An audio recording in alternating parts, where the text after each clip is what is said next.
Les chrétiens célèbrent ce dimanche la Pâque, la plus grande fête de la chrétienté.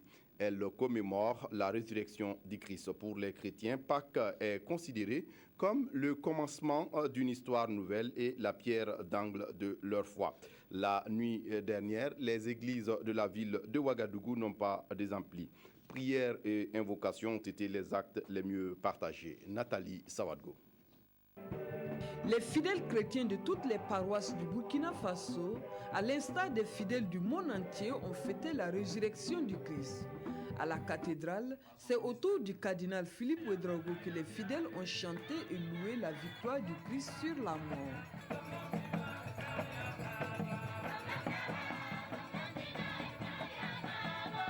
Même ferveur à l'église Saint-Marc, située dans le quartier non loti de Somgandé. Ici, la messe a été célébrée par l'évêque auxiliaire Léopold Médard Ouédraogo.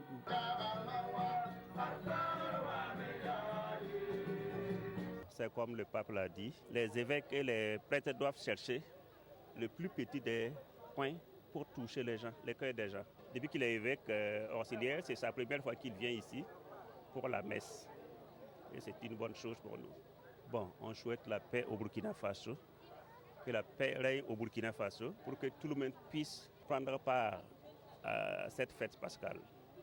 Et nous souhaitons bonne guérison à tous les malades. La résurrection du Christ est un message d'espérance dont les chrétiens sont bénéficiaires. Le cardinal, dans son homélie, invite les fidèles chrétiens et toutes les confessions religieuses à se mobiliser pour promouvoir le dialogue interreligieux. Pâques est la victoire de la vie sur la souffrance, sur le péché et la mort. Les chrétiens, unis aux autres croyants, tels les adeptes de la religion traditionnelle, les musulmans, les protestants, ainsi qu'aux hommes de bonne volonté, tous devraient se mobiliser pour promouvoir le dialogue interreligieux et des actions concrètes au service de la vie, au service de la réconciliation, de la justice et de la paix.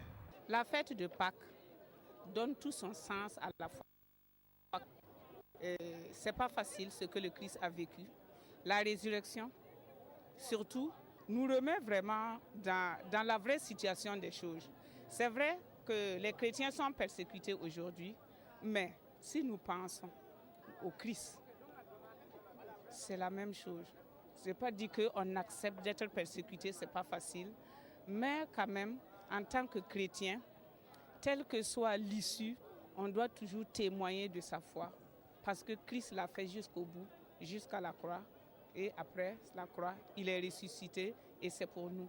C'est pour nous donner la bonne leçon. Il s'insurge également contre les grands maux et fléaux qui mettent en danger le monde. Notre monde dit moderne, au-delà des progrès scientifiques remarquables, reste incapable, impuissant face à la mort et aux forces du mal.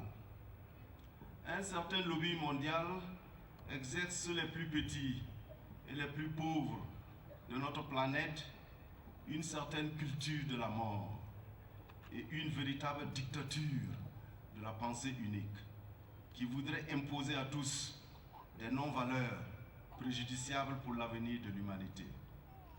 Exemple, le terrorisme aveugle qui tue les innocents, l'euthanasie, l'avortement, les mariages homosexuels, la théorie du gender equality, égalité des sexes, les programmes de la santé sexuelle et reproductive, et j'en passe. En cette nuit sainte de Pâques, l'église famille est dans la joie car de nouveaux baptisés sont nés. Ce fut une occasion pour les fidèles de renouveler leurs engagements baptismaux. Son éminence invite les fidèles à vivre davantage la vie de Jésus, l'évangile, et cela dans la fidélité et dans l'amour.